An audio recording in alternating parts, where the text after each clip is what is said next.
안녕하세요. 한국해양수산개발원 안용성입니다.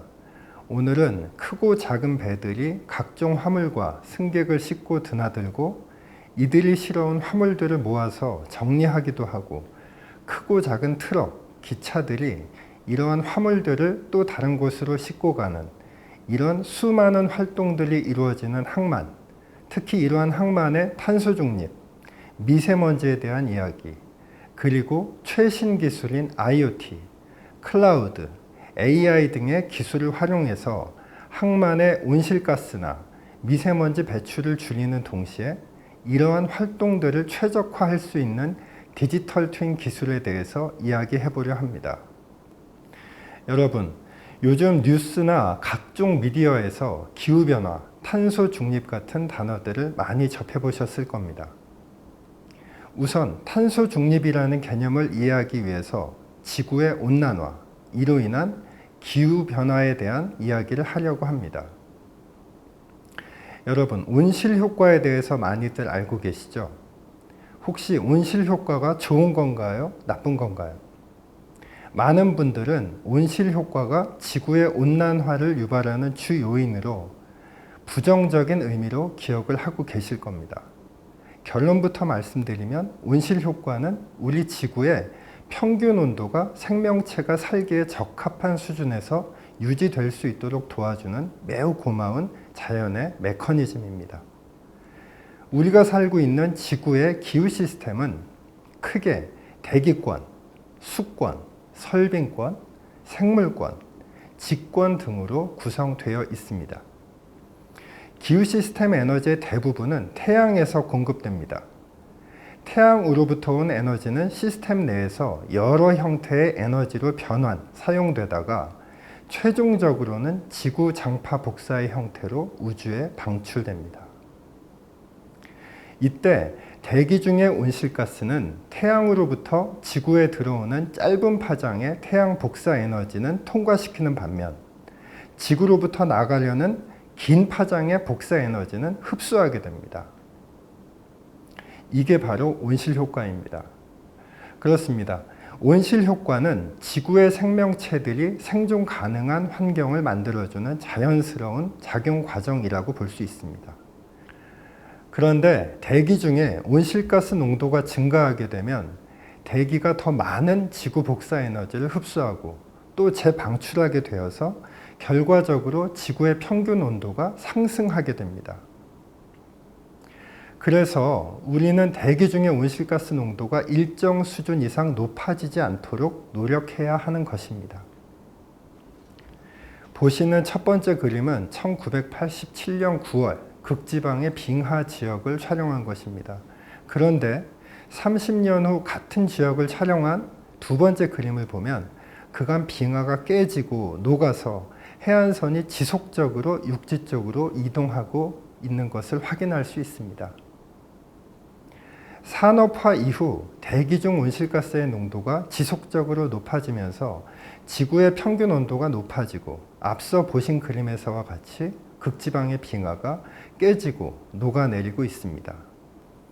이와 함께 보이는 그래프에서 보이듯이 해수면이 상승하거나 동시에 해수의 고온화 또는 산성화, 이로 인한 이상기후, 우리가 기후변화라고 일컫는 이상현상들이 발생하거나 그 강도, 횟수가 증가하고 있습니다.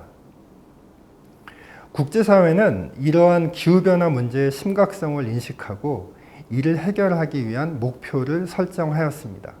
여기에서 중요한 건 지구 평균 온도의 상승을 2도씨보다 훨씬 아래로 유지하고 나아가서 1.5도씨로 억제하기 위해서 노력해야 한다는 목표를 설정했다는 것입니다.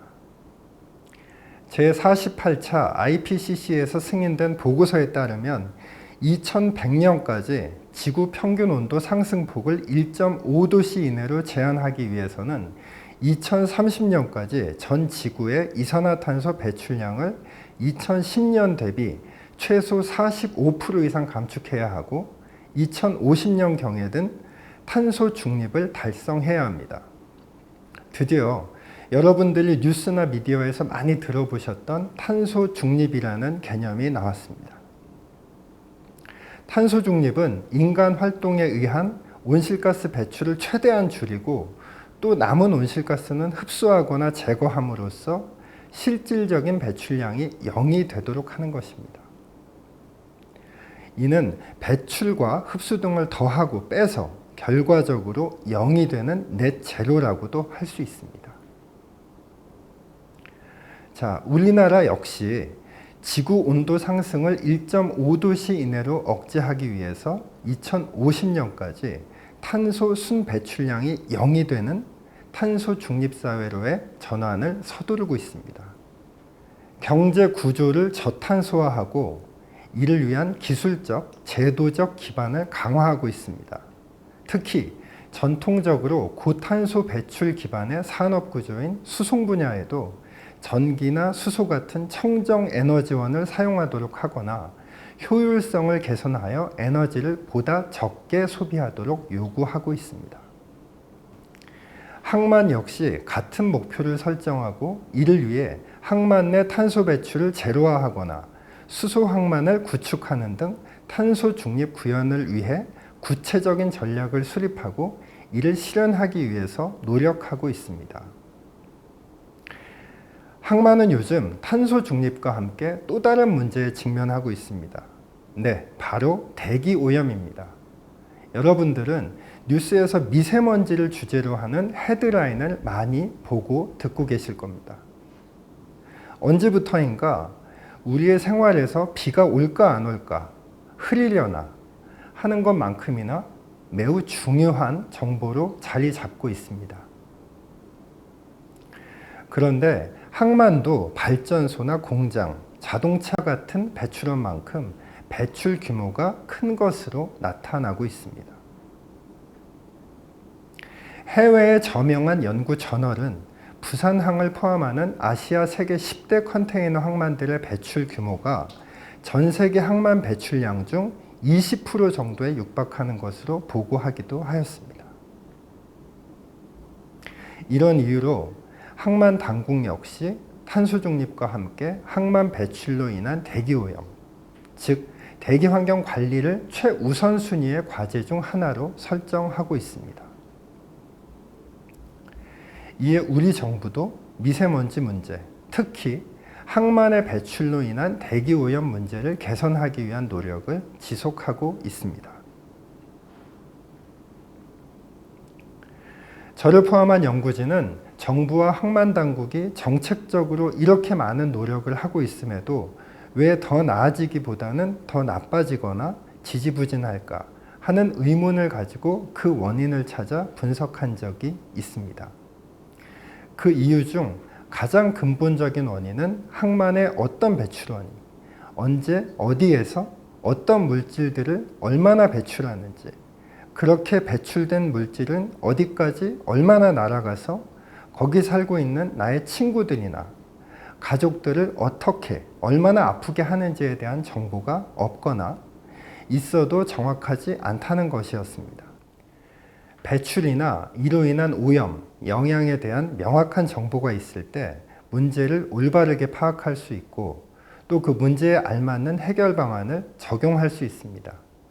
그림의 위쪽 파란색 화살표가 이러한 이상적인 순서를 보여주고 있습니다. 일단 항만의 배출원이 어떤 게 있는지, 그들의 배출을 계산하기 위해서 어떤 데이터들이 필요한지 체계적으로 조사, 정리가 되어야 합니다. 언제 어디에서 어떤 배출원이 어떤 물질을 얼마나 배출하는지 알게 되면 그 결과를 가지고 배출된 물질이 어디까지 얼마나 날아가는지, 거기에 살고 있는 사람들에게 어떤 영향을 미치는지 알 수 있습니다. 보여드리는 그림은 이러한 계산과 예측을 사람 대신 AI가 할 수 있도록 설계한 디지털 트윈의 설계도입니다. 어려운 그림이다 하면서 뚫어져라 보시면서 이해하실 필요는 없습니다. 대략 저런 과정을 거쳐서 인공지능이 배우고 계산한다는 거구나 라고 생각하시면 됩니다. 디지털 트윈은 디지털 세계에 내가 알고 싶은 대상의 쌍둥이를 만든다 이해하시면 됩니다. 부산항 전체를 디지털 트윈으로 만든다고 하면 사이버상에 부산항과 똑같은 항만을 짓는 겁니다. 그리고 항만이 가지고 있는 특성을 숫자와 데이터로 현실의 항만의 특성과 상황이 동일하도록 표현합니다.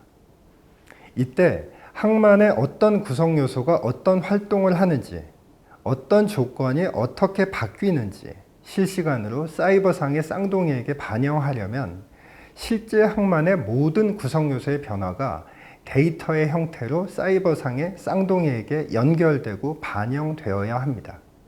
이러한 상태를 초연결 상태, 즉 스마트 커넥티드라고 합니다. 보여드리는 그림은 항만의 대기 환경 관리 최적화를 위한 모든 단계 중에 배출원과 배출 물질의 파악, 배출된 물질이 어디까지 얼마나 날아가는지를 계산하고 심지어 어떤 변화에 따라서 이들 결과가 어떻게 바뀔지 예측을 하는 과정을 그림으로 나타낸 것입니다. 또한 모든 단계를 통합한 과정은 지금 보시는 그림과 같습니다. 지금까지 항만의 탄소 중립, 미세먼지에 대한 이야기, 그리고 이러한 문제에 효율적으로 가장 최선의 방법으로 대응할 수 있도록 활용할 수 있는 디지털 트윈의 활용에 대해서 간략하게 살펴보았습니다. 저는 이 영상을 시청하시는 분들이 영상이 끝난 후 이런 생각이나 질문을 해보셨으면 좋겠습니다. 앞서 살펴본 탄소 중립, 그리고 미세먼지의 배출을 줄이려는 노력은 어떤 관계가 있을까? 그리고 항만의 활동으로 배출된 오염 물질이 그리고 내가 아는 친구들, 그리고 가족들의 삶과 어떤 관계가 있을까? 이런 질문들에 대한 답을 스스로 생각해보고 찾아보는 시간을 가져보았으면 좋겠습니다. 네, 해양수산 뉴 노멀 시대의 솔루션. 오늘은 항만 대기 환경에 대해서 얘기해 보겠습니다. 자, 박사님, 오늘 이제 저희가 얘기를 해볼 게 항만 대기 환경 관리 표준 및 평가 모형 연구인데 제가 미리 책을 봤거든요. 내용이 굉장히 쉽지가 않더라고요. 연구를 하신 부분들을 조금 더 쉽게 정리를 해주시면 좋을 것 같습니다. 알겠습니다. 자, 요즘 정말 지구 환경이 심상치가 않습니다. 특히나 대기오염 많은 분들이 또 예민하게 받아들이고 계신데요. 항만 대기 환경 같은 경우에는 이게 지금 어떻게 관리가 되고 있는 건가요? 이제 항만이라는 곳은 이제 선박이 그 외부로부터 어떤 화물을 싣고 와서 그 화물을 육상에 내려놓으면 분류하고 이제 이런 것들을 다시 밖으로 갖고 가는 그런 수많은 활동들이 이루어집니다. 네. 근데 이 과정에서 우리가 지금까지는 많이 놓치고 있었지만 그 이제 미세먼지, 이제 다르게 얘기하면 대기 오염 물질, 네. 이런 배출들이 상당량 이루어지고 있었다는 거죠. 그래서 이런 배출을 저감함으로써 이제 항만 지역, 이제 나아가서 국가의 어떤 그 대기질을 개선하려면 어떤 활동들이 좀 이루어져야 할 것인가, 이제 이런 것들을 이제 항만 대기 환경 관리 활동이라고 일단 정의할 수 있을 것 같습니다. 그러니까 저희가 항구를 끼고 있는 도시에서는 선박에서 나오는 그런 비산먼지가 많다, 이런 기사는 접한 것 같은데 어떻습니까? 항만 대기 오염이 심각한가요? 일반 저희 생활하는 환경과 비교했을 때 어느 정도인가요? 네, 미세먼지라는 단어로 많이 익숙하실 겁니다. 네. 근데 일단 미세먼지라는 것도 이제 PM10, PM2.5, 그래서 조금 더 작은 미세먼지, 이제 이런 식으로 분류가 되거든요. 선박에서 배출된 PM10, PM2.5, 이제 이런 물질들이 이제 인간에게 유해한 영향을 끼치게 되는 거죠. 자, 그러면 이번 연구는 어떤 배경에서 이제 설립이 된 건가요? 그 미세먼지에 대한 국민적 우려가 커지고 있잖아요. 예. 그래서 이런 미세먼지 문제에 대해서 본격적으로 대응하기 위해서 대기관리권역법, 그리고 항만 대기질법, 이런 특별법들이 2020년에 제정되고 지금 시행 중에 있습니다. 네. 지금 세계사회에서도 지금 선박에서 배출되는 대기오염 물질을 저감하기 위해서 이제 많은 규제들이 도입이 되고 그리고 또 공격적으로 시행이 되고 있거든요. 네. 그래서 대기질이 개선이 되면은 대기 오염으로 인한 건강의 악화, 이런 것들을 저감할 수 있는 것이냐. 네. 이제 이런 질문에서 시작을 했습니다. 네, 그러면 이제 구체적으로 어떤 거를 연구를 하시는 건가요? 항만 대기 환경을 개선하기 위해서는 그러면 항만이나 지자체가 어떤 활동을 수행해야 할 것인가? 네. 이제 아직까지는 이거에 대한 어떤 연구나 이제 규정화된 게 없었거든요. 그래서 지금 특별법이나 어떤 제도들이 시행이 되고는 있지만 지금 여기서도 어떤 게 빠져 있고 어떤 걸 더 해야 되고 우선순위는 어떻게 해야 되는가. 네. 그래서 이제 이 연구 결과를 가지고 그런 어떤 전략적인 접근을 도출할 수 있을 것 같습니다. 도로 위에 자동차 같은 경우에는 저희가 배기가스 뭐 규제를 받거나 이런 시스템이 있는데 선박도 그런 관리 시스템이 있나요? 예, 선박에도 있습니다. 예.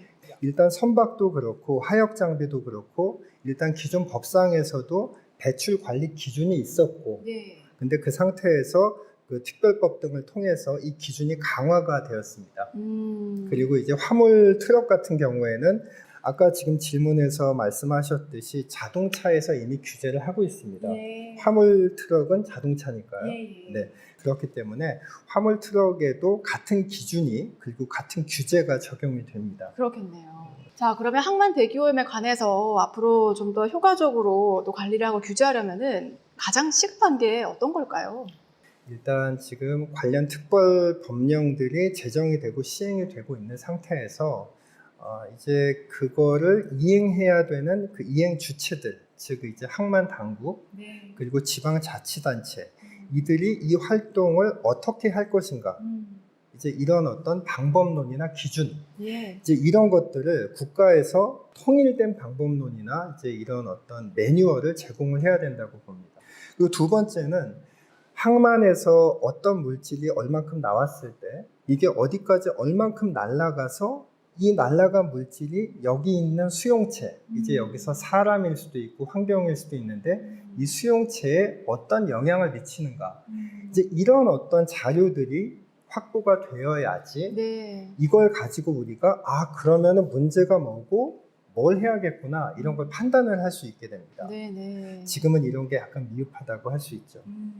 가장 중요한 게 오염원을 이제 차단하는 것이 아닐까 싶은데 이와 관련해서 감시라던가 감독이 어떻게 이루어지고 있습니까? 일단 우리가 모니터링이라는 용어로 정의를 할 수 있겠습니다. 네. 이게 제가 볼 때 모니터링은 상당히 중요한 과정입니다. 효과적인 정책을 수립을 하고 이제 그걸 수행을 하기 위해서는 문제가 뭔지가 명확하게 파악이 되어야 됩니다. 그렇죠. 네. 예. 문제를 바르게 파악하고 그 문제에 대한 최적의 해결 방안을 여기다가 투입을 하는 것이 가장 중요하다고 볼 수 있습니다. 네. 해외에서는 이런 오염원을 좀 줄이기 위해서 어떻게 좀 관리를 하고 있습니까? 네, 지금 이거를 가장 잘하고 있는 데가 미국에서 가장 선두적인 항만이라고 볼 수 있는 LA항하고 LB항을 들 수 있습니다. 지금 2005년부터 이 두 개 항만은 지금 청정 대기 행동 계획, 그래서 CAAP라는 걸 만들어서 이행을 하고 있는데 일단 이 작업을 하기 위해서 이들은 모니터링을 엄청나게 수행을 했습니다. 네. 그래서 이 모니터링 결과에 따라서 이제 실천 전략 계획을 세운 겁니다. 그래서 매년 이 계획을 업데이트를 하면서 성과와 어떤 모자란 점을 계속 반영을 하면서 전략을 수정해 나가고 있습니다.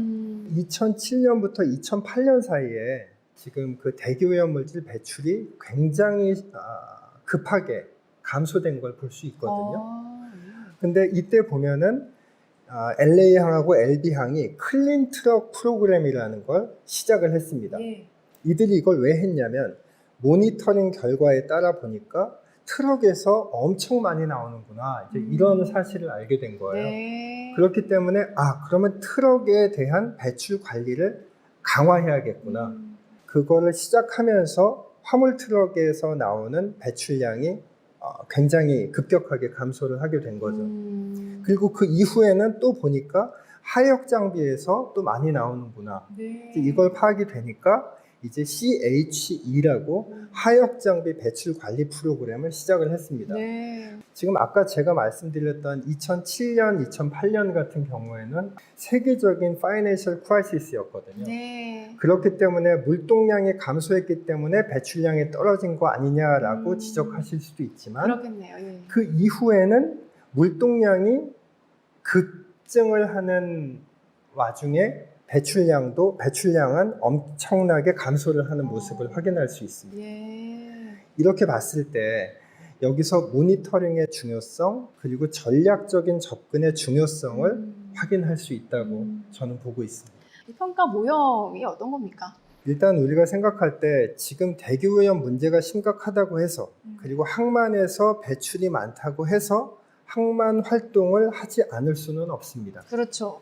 그렇다면 항만에서 배출을 저감하는 동시에 이로 인해서 항만 지역이나 국가의 대기질을 개선하는 동시에 네. 지역사회의 지속 가능성을 제고할 수 있는 방안은 무엇인가? 네. 그러기 위해서 항만은 어떤 것을 해야 되는 것인가?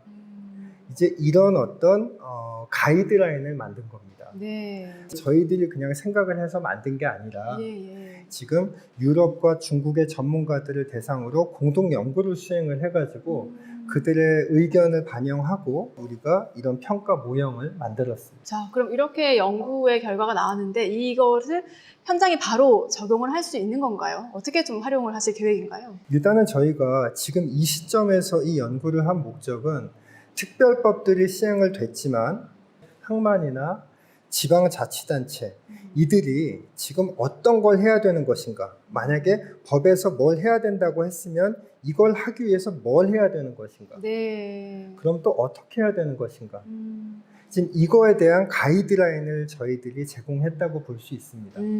이제 부산하고 인천 그리고 저기 뭐 여수, 광양 모두가 다 지역적 환경, 사회적 환경, 심지어는 경제적인 환경, 이런 환경들이 다 다르거든요. 네. 그렇기 때문에 이런 가이드라인을 바탕으로 해서 뭐 부산 항만이면 부산 항만, 아니면 부산 광역시 예. 이들이 자신들에게 맞는 전략을 도출을 할 수 있는 겁니다. 그러기를 바랍니다. 마지막으로 국민들께서 이것만은 좀 알아주셨으면 좋겠다 하는 내용 있으시면 말씀해 주세요. 최근 들어서 미세먼지, 대기오염 이제 이런 어떤 국민적 우려가 매우 커지는 것으로 알고 있습니다. 코로나로 인해서 일시적으로 개선이 된 감이 없지 않아 있지만 제가 어릴 때 봤던 하늘이나 어릴 때 봤던 어떤 이런 대기는 아니거든요. 근데 이런 상황을 개선하기 위해서는 수많은 노력이 필요합니다. 대기 질이라는 거는 수많은 외부 요인이 작용을 합니다. 국내의 배출도 그 주 요인이 될 수 있지만 이 국내의 배출과 함께 외부에서 들어오는 외부 유입, 요즘에 뉴스에서도 확인하고 계시지만 중국, 이제 그런 외부에서 들어오는 미세먼지, 황사, 뭐 이제 이런 것들도 될 수 있겠고, 그리고 이제 국소적인 그리고 거시적인 기상 환경, 그리고 기후 조건, 이런 것들이 복합적으로 작용한 결과물이라고 볼 수 있습니다. 하지만 이게 복합적인 결과물이니까 우리가 줄인다고 그만큼 줄어드는 것도 아니니까 손을 놓자는 얘기가 아니라 네. 일단 국가와 정부는 지금 이 대기질을 개선하기 위해서 전방위적으로 노력을 하고 있다. 근데 만약에 이게 단시간에 우리가 얼만큼 줄였다 그래서 이게 바로 효과로 나타나지 않는다는 거를 조금 염두에 두시고 맞습니다. 좀 응원을 해주시면 이제 정부도 그렇고 이제 우리 같이 전문가들도 노력을 게을리하지 않겠다, 이런 말씀을 드릴 수 있을 것 같습니다. 자, 요즘 정말 환경에 대한 관심 갈수록 높아지고 있는데요. 하지만 항만 대기 환경에 있어서는 관심이나 규제를 좀 놓치고 있지 않았나라는 생각도 해봅니다. 항만 관리나 인프라 구축에 있어서는 돈이 된다 안 된다, 경제적인 개념을 넘어서서 환경을 먼저 생각하는 기준이나 잣대가 좀 필요하지 않을까라는 생각 해봅니다. 네, 오늘 KMI 한국해양수산개발원 안용성 박사님과 함께했습니다. 고맙습니다. 네, 감사합니다.